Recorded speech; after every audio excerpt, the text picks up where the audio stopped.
7월 14일 금요일입니다. 오늘 주시는 하나님 말씀은 사도행전 10장 17절에서 20절입니다.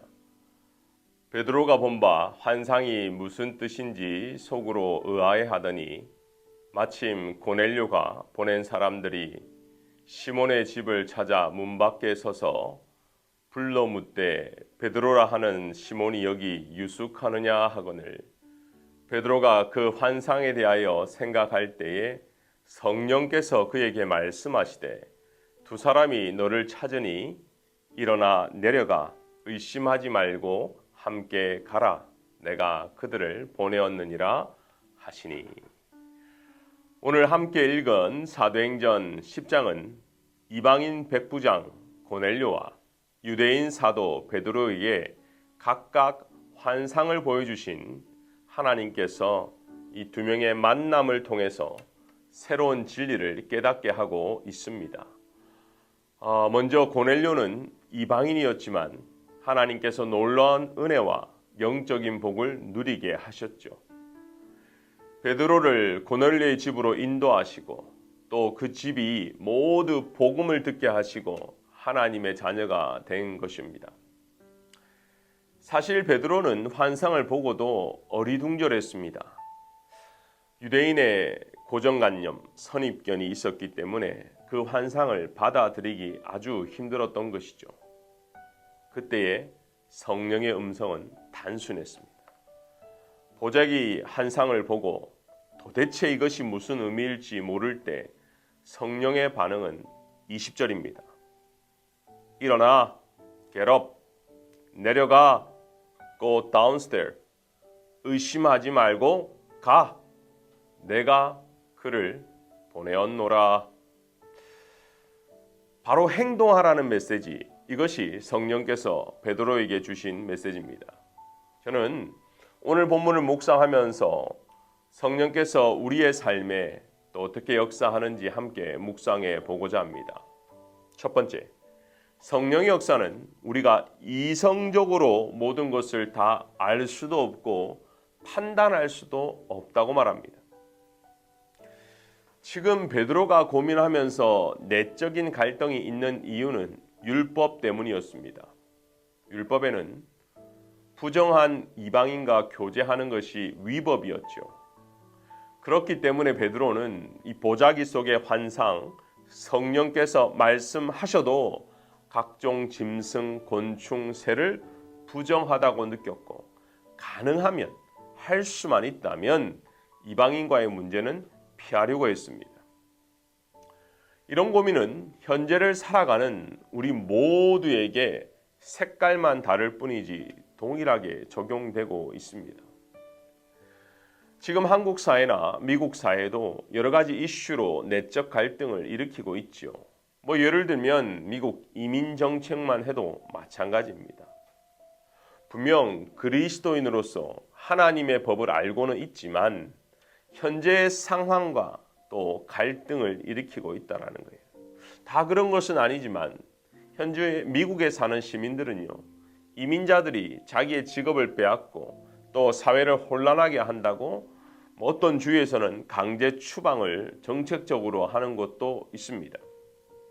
하지만 동시에 우리는 선교의 마음을 가지고 있고 그 누구라도 하나님의 사랑으로 대해야 하는 것도 압니다. 이 두 가지가 함께 갈등하고 있다는 것이죠. 한국교회 역사를 한번 되돌아볼까요? 모든 것이 성교의 역사고 성령의 역사였습니다. 120년 전 처음 조선을 밟은 이 선교사들이 그 당시의 상식과 문화 그리고 사회법 안에 있었으면 그 먼 길을 찾아오지도 않았을 것입니다. 자원하는 선교사가 조선을 찾아 병원을 짓고 교회를 짓고 학교를 짓고 선교 활동을 하지만 조선 사람들의 마음은 쉽게 열리지도 않았습니다. 도리어 어떤 왕조는 핍박하기도 하고 서양 귀신이라 하고 쇄국 정책을 써서 그들을 몰아내기도 했죠. 그런 중에도 끝까지 참고 계속적으로 복음을 전하고 사회 봉사를 하게 했던 힘은 사람의 힘이 아니라 저는 성령의 역사 외에는 다른 것으로 설명할 수 없다고 생각합니다. 정말 적은 수였지만 선교사들이 성령의 말씀에 순종했을 때 조선이 변화되고 수많은 영혼들이 주께 돌아오게 되었고 지금 저와 여러분이 복음 안에서 교제하고 있다는 것입니다. 우리가 살아가는 미국 땅, 우리의 고국, 어떠한 사회 문제 속에서도 그리고 어떤 정책을 결정할 때에는 예산부터 많은 요소를 점검해야 합니다. 그러나 중요한 것은 우리의 자세입니다. 성령께서 각 개인에게 마음을 주셨을 때에 어떤 자세로 성령의 음성을 듣는가 조금 다르게 생각해 보겠습니다. 성령이 말씀하실 때 우리의 순종을 방해하는 것은 무엇일까? 이것입니다. 저는 첫 번째로 이 땅에 대한 소망과 미련이라고 생각합니다. 예수님은 쟁기를 잡고 뒤를 돌아보는 사람은 하나님의 나라에 합당하지 않는다고 말씀하셨죠.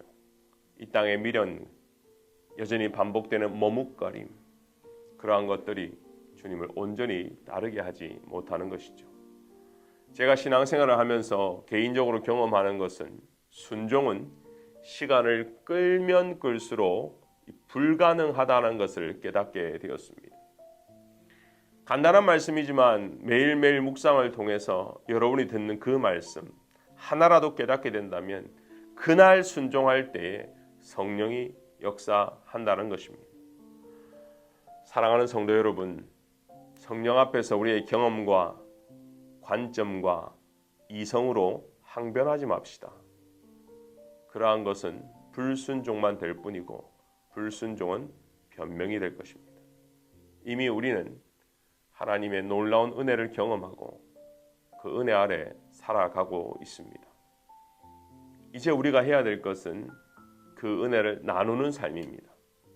아직까지도 복음을 알지 못하는 사람들, 아직까지도 하나님이 살아계신 것을 알지 못하는 사람들에게 하루라도 빨리 그들에게 복음을 전하는 삶, 그리고 늘 말씀과 기도를 통해 새롭게 성령의 음성을 듣는 삶, 그리고 성령이 말씀하실 때 즉각적으로 순종하고 응답하는 삶, 그것이 필요한 것이죠.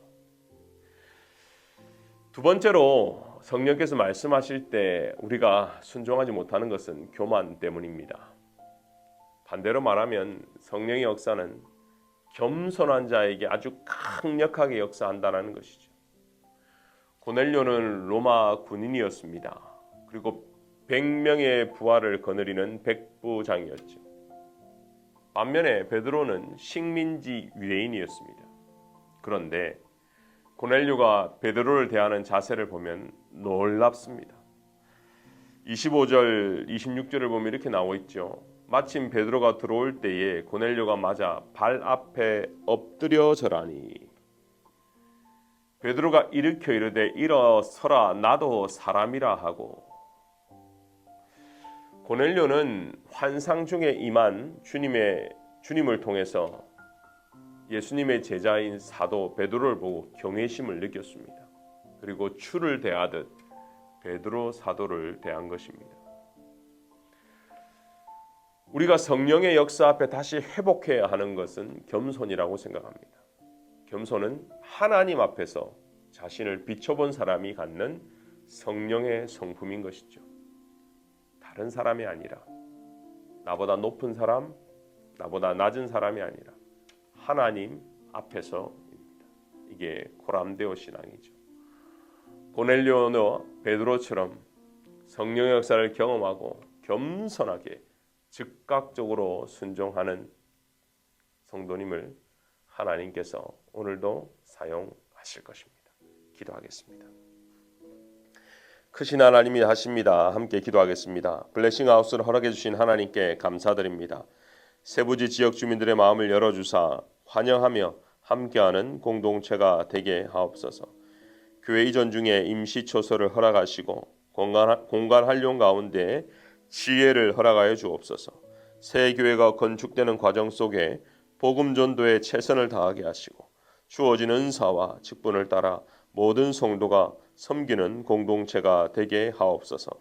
달라스에 외면당하고 고통받는 자들 위로하는 교회가 되게 하시고 복음으로 영혼을 치유하며 영적인 갈급함을 채우는 빈내리 교회가 되게 하옵소서. 은혜가 풍성하신 하나님, 오늘도 고넬료와 베드로를 통해서 깨닫게 하시니 감사합니다. 때로 우리의 상식과 우리의 경험을 뛰어넘는 하나님의 역사, 성령의 역사를 기대하고 갈망합니다. 주님, 우리 빈내리 교회 가운데 그러한 역사가 일어나게 하여 주옵소서. 우리 내리 가운데 그러한 역사가 일어나게 하여 주옵소서. 우리 가정 가운데 우리 남편과 자녀들 가운데 하나님의 역사가 일어나기를 소원하오니 우리를 겸손케 하시고 성령께서 말씀하실 때 즉각적으로 반응하고 순종하는 모든 성도가 되게 하여 주옵소서. 감사드리며 예수님의 이름으로 기도하옵나이다. 아멘.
you.